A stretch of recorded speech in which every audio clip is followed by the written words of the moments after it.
Oh, hello. Today we are doing the first of 3 most anticipated book videos that I will do for the year of 2022. I always do my first one towards the end of the previous year, my second one early in the year, and my third one towards the end of the summer of that year. So that's just to accommodate the fact that publication dates change, new things come onto my radar, new books are getting buzzed, etc.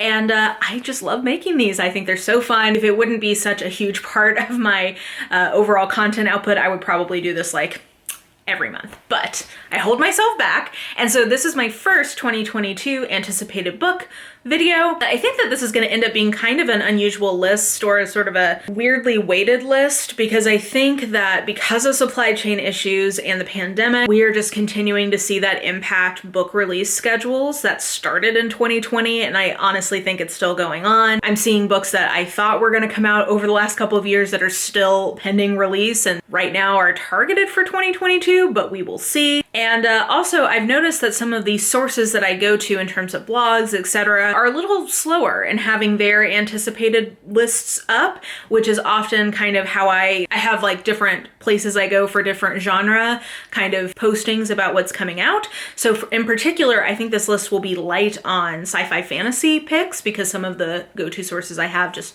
haven't published those lists yet. But I am still going to go ahead and make this in my normal slot, and we'll all just kind of roll with it, which has basically been our motto since this personal pan pizza started. We're all just kind of rolling with it. So there's still plenty for us to talk about. I should mention that the front list that I tend to keep my eye on in terms of new releases versus reading older things, in terms of genre, tends to be nonfiction, sci-fi fantasy, mystery thriller, and romance. So if you are not interested in any of those, then this video or this list may not be that helpful to you. So just a little tidbit there. So let's start in January and we will work our way towards the end of the year. Actually, I say that. Before we get into January, why don't we go through a few books that I have on my radar but don't have a clear release date yet. Many of these are sequels. So we will get a new Side Changeling book. Usually that comes out in July, so I don't know the title or the exact release date yet, but obviously I'm looking forward to that. I have a whole podcast dedicated to that series. There are a few Alona Andrews books that have been pending release for a while. Again, in theory, we might be getting the second Iron Covenant book.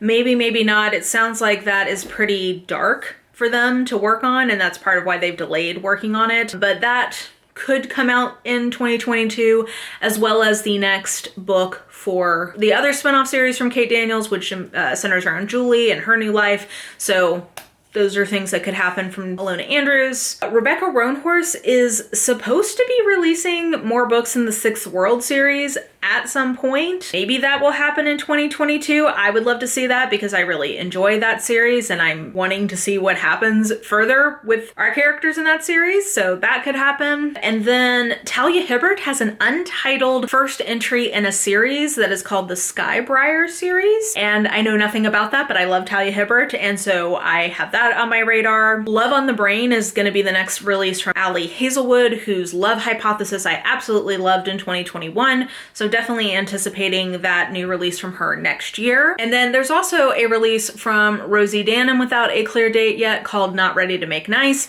I was very intrigued by what I read in the Intimacy Experiment from her this year. So also interested to see possibly what that new book might be like. And we are also, I'm assuming, going to be getting the next entry in the Murderbot Diaries series from Martha Wells in 2022, but there's not a specific release date, so maybe that will slip into 2023, who knows. Okay, with that in mind, now we'll move into January. So maybe we can start with a couple that I have read already, that I have arcs for and I've gone ahead and read. We have Reckless Girls by Rachel Hawkins, and this is a mystery thriller that is an isolated closed circle thriller. So you guys know that I absolutely love those, and I do think that this is the rare occasion, well, not rare, but it is often, I think, alluded to on back cover copy that something's going to be an isolated closed circle mystery, but when you actually get into it, you realize like, no, that's not actually really what this is.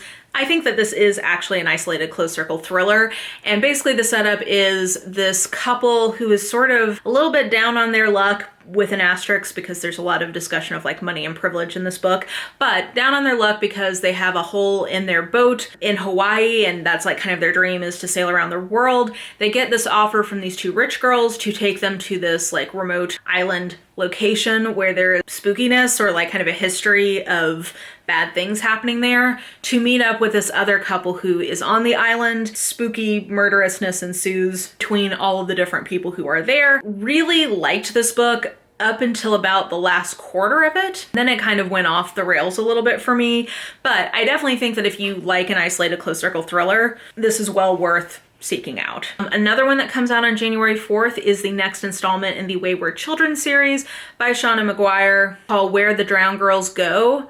And I actually forgot to even look up what this one's about. It kind of doesn't matter. I always am interested in this release from Shauna McGuire. Oh, that's right. Okay, yeah. This is actually about a similar institute than the home for wayward children that we've been in, but it's like the mean version of it, but it's the same kind of boarding school. So I'm definitely interested in this one. I think that's a really interesting premise and an interesting evolution of the series. So that comes out on January 4th. And then the last one on January 4th is The Maid by Nita Prose, which I've already read, and I will tell you it's probably one of my favorite contemporary cozies I've ever read. I gave this 4 stars and probably would have given it 4.5 if there wasn't for like a couple of off notes for me at the very, very end. But overall, the writing in this one is super charming. Basically, our POV character is Molly, who is a maid at this very fancy hotel, and she finds a dead body and basically gets embroiled in the investigation and is suspected of being part of the murder. And it is her and her friends at the hotel working through how to get her exonerated and try to get justice. And I thought that there's some really interesting layers to this one, and it's very voicey in a way that I think was really successful. Like the writing itself in this is very good and the character work is very good. So this is definitely more on the cozy end of things, but it wasn't twee, which is what sometimes can put me off of a cozy. So this was really, really good. Like a unique, I don't know that I've read a lot of books quite like it, and I enjoyed that aspect of it. It doesn't have a lot of, I think, read-alike titles for it. There is also a release from Laura Lippman on that day, which I have a copy of. I've not yet read this, but this is called Seasonal Work, and it is a collection of what I believe are sort of like literary mystery short stories. And Laura Lippman is an author that I've always meant to try, and I tend to enjoy trying authors with short stories. That's a good way for me to get a sense of if I like the writing itself enough to pick up a full book. So I am excited to get to this, to try an author I've kind of always meant to get to. And so if you either like Laura Lippman or you're like me and you've been looking for something to sort of dip your toes in with her, this could be an option. That comes out on January 4th. Then a few things on January 11th. We have A Flicker in the Dark by Stacey Willingham, which is a debut, and it is a thriller set in a small town in Louisiana, and it's sort of like a secrets from the past. These girls went missing or died 20 years earlier. One of the girls who I think either got away or knew one of the girls who was killed has come back, and there's sort of a copycat potentially on the loose. So that is a thriller setup that I tend to really enjoy. And evidently it's already had a bunch of its like movie rights options. So that tells me that it's likely an interesting plot setup if it's already getting that kind of attention. And then also Daughter of the Moon Goddess by Sue Lynn Tan, which I believe is the first in a duology, like a fantasy duology. And it is a retelling of Legend of Chang Yi, who is apparently the Chinese moon goddess. And I personally love folktale retellings of any kind, mythology retellings, all of that. That is something that is very much in my wheelhouse.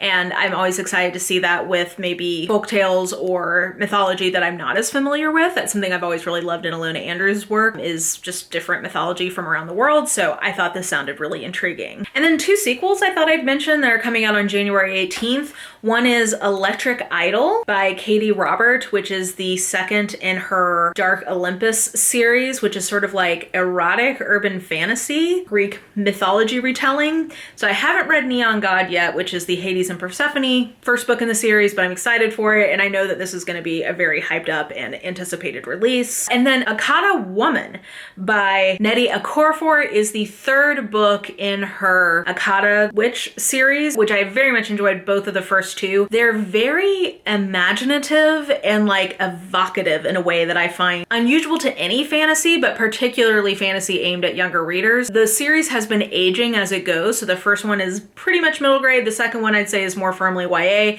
and the fact that this one is now called Akata Woman, I'm wondering if it's going to be sort of more new adult, but I'm very excited to see where the series is going in this one. And then two more that I'll mention for January. One I've already read, one I have not. Highland Wolf is the latest release in the Highlander series from Lindsay Sands. I absolutely love these books. They are historically inaccurate, but very fun, very rompy. They always have a murder mystery at the heart of the plot. They always have these like hot, dumb, fun warrior guys and these hot, dumb, brave lasses who they love getting together, getting it on in locks, and it's just good times. This one is no different. I think this is a really good version of this kind of book that she does.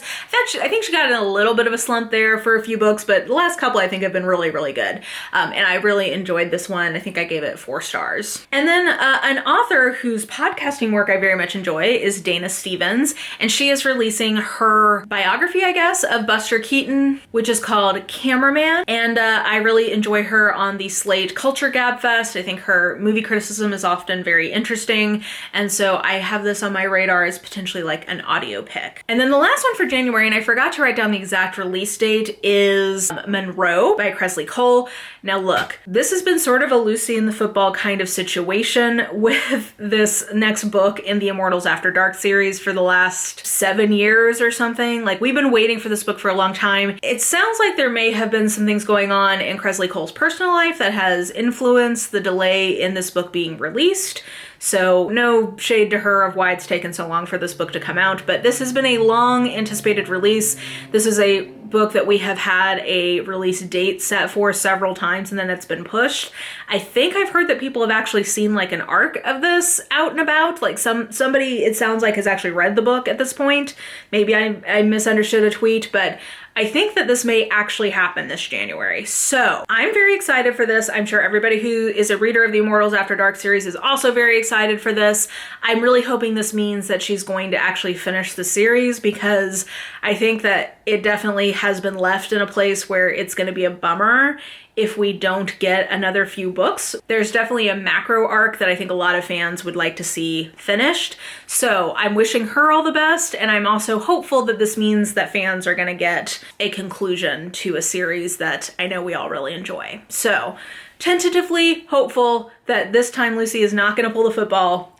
Charlie Brown's going to actually get to kick it, and we'll all get to enjoy this book. So then, moving into February, first is an anthology that I have as an arc and I'm very excited to read. It is called Black Love Matters, Real Talk on Romance, Being Seen, and Happily Ever After. It is edited by Jessica Pride, who I believe is a writer at Book Riot in their romance stuff, but I think this is going to be a super interesting nonfiction book about the romance genre. I always love nonfiction literary studies on romance, and I think particularly I'm very excited to see this topic addressed in that kind of an essay collection, so have that as an arc. I'm excited to snuggle in with it and get to that, I'm assuming, well before February. Hey there, popping in because, as usual, I missed something.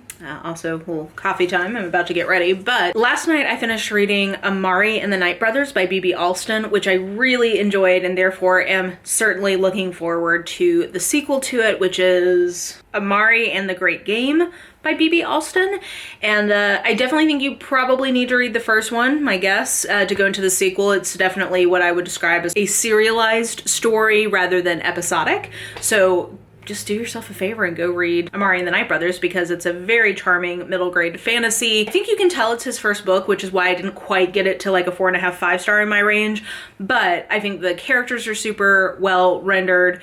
hated some of those 12-year-olds that he talks about. And yeah, I'm really excited for the next one. That comes out on February 1st. That comes out on the 1st. And then on the 8th, we have the next In Death book by J.D. Robb, which is Abandoned in Death.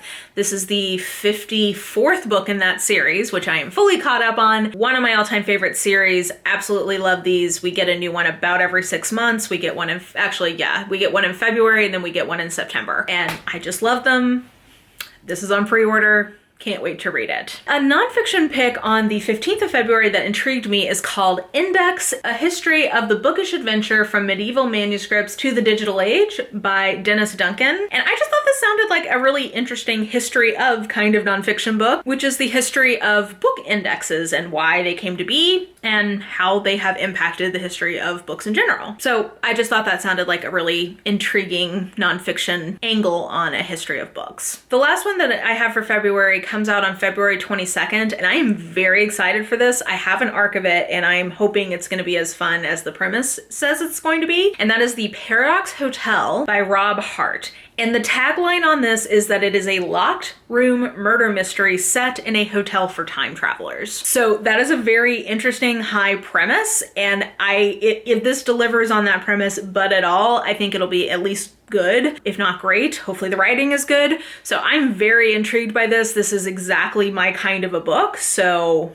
fingers crossed I really enjoy it. Okay, and then moving into March, we've got Hook, Line, and Sinker by Tessa Bailey. This is the second book in I think a small town romance series that she has going. I really like Tessa Bailey's writing. Do not be deceived by the illustrated cover, because I think sometimes that can communicate more of like a rom-com kind of tone that may not be like the sexiest of books. Tessa Bailey is like the queen of dirty talk. If you've read any of her independently published stuff, I think you know the tone that this will have. I assume that that is the case because I heard that was the case for the first book in the series. But this is a small town friends to lovers. He's kind of like a man slut, and he finds this woman who wants to be around him for his personality.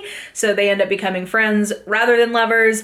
And then she ends up staying with him. She has to stay with him in his house, kind of close proximity of them being roommates. And then things progress from there. So I'm excited to get into this one. This one comes out on March 1st. Also on March 1st is the next book out from Alex Finlay, which is called The Night Shift. I really enjoyed Every Last Fear by him this year in 2021. So I'm excited to see where he goes, because I believe that was his debut. But this one, in terms of what it's about, it sounds like at Y2K back in 1999, there was an attack on the people who were working late shift, I think at like a video store. And then 15 years later, there's a similar attack, but at an ice cream store. And so like it's like secrets from the past, trying to figure out like how these crimes are connected, etc. He did a really good job of Secrets from the Past in his first book, so I'm expecting that this will also be really good. We'll see if there's a sophomore slump, but I'm very excited for this one. Okay, and then 9 Lives by Peter Swanson. So I am really excited. I mean, I keep saying I'm excited. Take a shot every time I say that, but very excited for the setup of this one. A group of strangers all receive a piece of mail with 9 names listed on it, including their own, and then those people start dying. That is a rad premise, and if this book delivers on that premise like at all, I'm gonna be pretty happy with it. And I did enjoy 8 Perfect Murders from him a couple of years ago, so I have pretty high hopes that this will deliver on that premise, but I think that just sounds really fun. Excited to get into that one. And then I just realized that pretty much everything in March except for this one are pretty much mysteries that I'm looking forward to. So the next one is called Under Lock and Skeleton Key by Gigi Pandian, and this one is a cozy mystery, which is not, like I struggled with cozy mysteries in the past. But I am excited about this because the premise of it is that this woman goes home to work in her family business, and their family business is building secret staircases for people, which I just think is a cool setup, because then she goes to a job site and somebody is found dead in the secret staircase that they're building. So I just thought that was I hadn't heard of a premise quite like that before, or a setup. So I am excited to try this cozy mystery, and I have my fingers crossed that I will really enjoy it. And then I also have an arc of the next release from Simone St. James, who wrote one of my all-time favorite mystery thrillers, which was The Broken Girls. This one is called The Book of Cold Cases, and basically that is an allusion to the fact that the present storyline, like the timeline in 2017, is a woman who is running a true crime website, and She is, I think, getting involved in this cold case that happened in the 70s, so it's like 40 years later. I am pretty intrigued by this one. I really like Simone St. James's writing. I think the setup sounds like something that I will be into, and she is one of the most successful people I've ever seen at handling a dual timeline, so I have confidence she will be able to do that well for me, at least to like my tastes again in this one. Then the last one I have on my radar for March is The Resting Place by Camilla Stein. That comes out on March 29th. Should mention that this is a work in translation, so just keep that in mind. I know that is a pro for some people and a con for others. And the setup for this one is that our heroine's grandmother was killed, and our heroine actually ran into the killer on his way out, but she has face blindness, so she can't remember who it was. And now things in the present are happening where she has to figure out who done it to save herself. So I thought that was a cool premise and something I hadn't quite seen. I've seen variants of that, I guess, was framed a little differently than I've seen before. So I'm very intrigued by that one. Okay, then coming into April, we've got a little more romance in this one. So first we have To Marry and to Meddle by Martha Waters. And this one is the third book in her historical romance series she's had going. I really, really love Martha Waters' writing itself. She is probably the closest read-alike to Tessa Dare in terms of her actual writing quality. I will say the first book in the series, trope-wise, just wasn't like my personal favorite series of tropes. And the second book I really enjoyed, but I think was knocked down by some well-meaning but poorly handled intention versus impact here, elements around a lesbian character. So I am hoping that this third book is going to both have elements of it that I love because I believe that it's a marriage of convenience, and also not going to have the elements that I think ding down the second book. So I have an arc of this. I'm very excited to read it. It comes out on April 5th. Also on April 5th is a sequel from Mia Sosa to The Worst Best Man, which came out in 2020, which is a really charming rom-com that I think was super well written, very good characters, and had like an enemies to lovers kind of setup to it. The Wedding Crasher is the sequel. I'm not even really sure what it's about, but it's supposed to be with the same world and the same group of characters, so I'm in. Then on April 19th, we have Go Hex Yourself from Jessica Clare, who also writes under the pen names Jessica Sims, Jill Miles, and Ruby Dixon. And this is her first urban fantasy type release with Berkeley. And I believe the paranormal element is witchiness. And I just love Jessica Clare. I love, like, she's one of my all-time, she's like a top 10 favorite author for me. I love the way she does romance of all kind. Her humor really works for me. Doesn't work for everyone, but for me, it really, really works. And I'm just excited to see what she does in this particular one. I think that this is like a hate to love kind of trope, if I'm remembering rightly. It actually sounded somewhat similar to the setup in the X-Hex, which came out this year, but I'm really excited for this one. Happy to see her coming back to the speculative element in her work in under her more like mainstream non-indie published pen name. Also on April 19th is Fevered Star by Rebecca Roanhorse, which is the next book in her, oh god, I forget what the actual overall series is called, but the first one was Black Sun, which was definitely my favorite book of 2020. One of my all-time favorite fantasy books, period. It is a perfect book for me, in my opinion, for fantasy. So I cannot wait to see where the series is gonna go. So that comes out on the 19th as well. And then we also have A Dance of Smoke and Steel by Mila Vane. This is the third full novel, the A Gathering of Dragons series, and I think it rounds out that trilogy. Got delayed from 2021, so I'm excited for us to finally get this, I guess, conclusion, but I definitely think there's room for it to continue on as a series, potentially. Alrighty, we're now in May, and on May 3rd, there is Book Lovers by Emily Henry coming out, which is her next adult rom-com kind of book. This one is set between two professional rivals in the literary agent publishing world who happen upon each other when they are back in a small town together in North Carolina. So it's like enemies to lovers, big city to small town romance kind of vibe. Really like Emily Henry's actual writing, so I am hoping this one works a little bit better for me than People We Meet on Vacation, which I enjoyed, but found structurally to not be my favorite in terms of how like satisfyingness as a romance. So I'm hoping that this one will be more satisfying as an actual romance. And then on the 10th is a book called Set on You debut by Amy Lee, which is, I believe our heroine is like a fitness influencer, but she's like a plus size fitness influencer. And I think it's like a rom-com with her and a guy she meets at the gym. I've seen really good blurbing on this and like kind of pre-hype for it. So I am hopeful that this is one that I'm going to enjoy. I think that this is this author's debut, or at least like major publishing house debut. I've got my eye on that. And then Something Wilder is coming out on May 17th from Christina Lauren. And this is one where I think it's sort of like a romance adventure, because our heroine's dad was a treasure hunter and he leaves her like clues to find a treasure, I think, but also there's romance. So I'm intrigued. Like, this is more of sort of like a action adventure romance, which I don't feel like we get a lot of.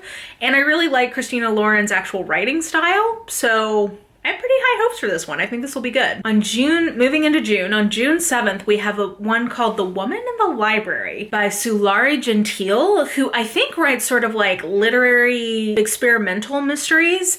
And the setup for this one very much intrigued me. A woman is murdered in a quiet room in the library, and there are 4 people who were in the room at the same time.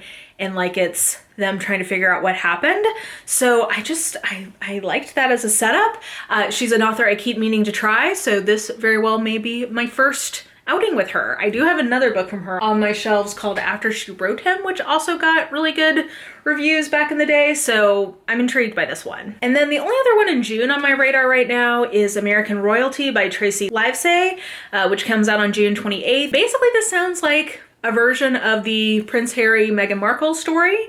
And I've heard absolutely wonderful things about Tracy Livesay. Livesay? I'm never sure. I've never actually read something from her, but a lot of my friends who I have similar taste in romance with really enjoy her writing. So this one is definitely, I'm intrigued by the premise, and I've been wanting to try something from her, so this seems like potentially a good opportunity to do that. And then the last one I have an actual arc for, moving into July, is Bet On It by Jody Slaughter. This comes out on July 12th. And this is a small town romance. They're trying to like bang it out. They're gonna have like a on vacation type fling, and then they're gonna go back to their lives. Not always my favorite trope, but Jody Slaughter is another author I've been really meaning to try. She has a lot of people who really love her independently published stuff or self-published stuff. So this is, I think, her major press debut. And like I said, she's an author I've been meaning to try. So I figured this was a good time to jump in and see what her writing's like. 3 in a row where it's like, oh, that's an author I've been meaning to try, and I guess this is my opportunity to try something from them. The other July release on my radar is Booked on a Feeling by J.C. Lee. It comes out on July 26th, and I was frankly just hooked by the sort of like little blurb for it, which is, it features an overachieving lawyer, a failing bookstore, a childhood friend, and the chance of a lifetime. And that is in the context of a rom-com. So I'm surmising it may be a friends to lovers rom-com set in a small town with a bookstore involved. And like all of that seem like elements that I could get on board with. Okay, and then 3 books in August that are on my radar. One is Ruby Fever by Alona Andrews. This is the 3rd in her 2nd Hidden Legacy trilogy. So the 6th book overall in the Hidden Legacy series, the 3rd in the 2nd trilogy. Things left off at some pretty intense, spicy places in Emerald Blaze, so I'm very excited to find out what happens in Ruby Fever. I have definite theories, I'm sure we all do, but very excited for that. And then the latest from R.F. Kuang comes out on the 23rd, and that is called Babel, or The Necessity of Violence, an Arcane History of the Oxford Translators' Revolution. And this is, I think, going to be another version of like historical fantasy, so fantasy based in some kind of real history. But instead of this being rooted in the Opium Wars in China in the 1800s, I think this is going to be set at Oxford somehow. So I love R.F. Kuang's writing and sort of imaginative landscape. I'm very excited to see her in a new series because we've really only gotten one series from her so far. And I feel like her writing, like the writing itself, has gotten better and better book over book. So I'm really excited to see what this, I believe it's a standalone, what that ends up being like from her. And then the last one in August is The Final Gambit by Jennifer Lynn Barnes. That comes out on August 30th, and it is the final in the Inheritance Games trilogy. I finally got around to reading the Inheritance Games earlier this year. Really thought it was a lot of fun. I have the second one, but I think I might save the second one until right before this one comes out so that I can just read them back to back. But I absolutely love what she does in YA mystery thriller. I have a lot of confidence that she's gonna have this be a very satisfying overall mystery thrilling arc. And popping back in again, so Quarter to Midnight is coming out on August 2nd, and this is a new Karen Rose entry in her larger series. Like, all of her books are technically in the same series, but she has like different cities she goes to, and I think this is going to be one in New Orleans, and it sounds like it's like a conspiracy kind of romantic suspense. The hero's dad died, and the heroine is an investigator of some kind, like a private investigator. They're going to work together to find out what his dad knew and why he was killed. I really enjoy Karen Rose. She's probably, aside from Nora, she's my second favorite romantic suspense author, I would say, behind Nora Roberts. So I'm excited to get a new one from her. And then the last one with an actual date on it is the long anticipated third book in the Check-A Files series from Daniel O'Malley, and it is called Blitz. Now, The Rook, which is the first book in this series, is one of my all-time favorite books. Like, I'd say probably top 20 all-time favorite books. The second book I enjoyed, but I would have liked it better had it not been in the same series. Like, if it had been its own thing, I think I probably would have liked it better than it as a follow-up to the first book. So I'm intrigued to see, I'm gonna keep going because I like the world. I'm intrigued to see where he goes in this third book. We've been waiting for it for a few years, and I don't know, we'll see what happens with it. So that is where new releases sit as of this November in 2021, 4 books that are coming out in 2022. Definitely when I check in the beginning of the year, some of the books that I don't know if they're gonna come out yet in 2022, we should have some release dates for. I'm hoping there may be new things on my radar by then as well. So sit tight. We'll check back in at the beginning of the year. But for now, definitely let me know which of the books I mentioned that you are most excited to read. Let me know if I didn't mention any books that you are also looking forward to. Definitely let me know that in the comments. And yeah, I think that will do it for this video. So if you enjoyed it, please like, subscribe, follow me on the social medias if you are so inclined. I have all that information listed in the description box below, and I think that will do it. I hope you're having an absolutely lovely day today, and I will just talk to you soon. Bye!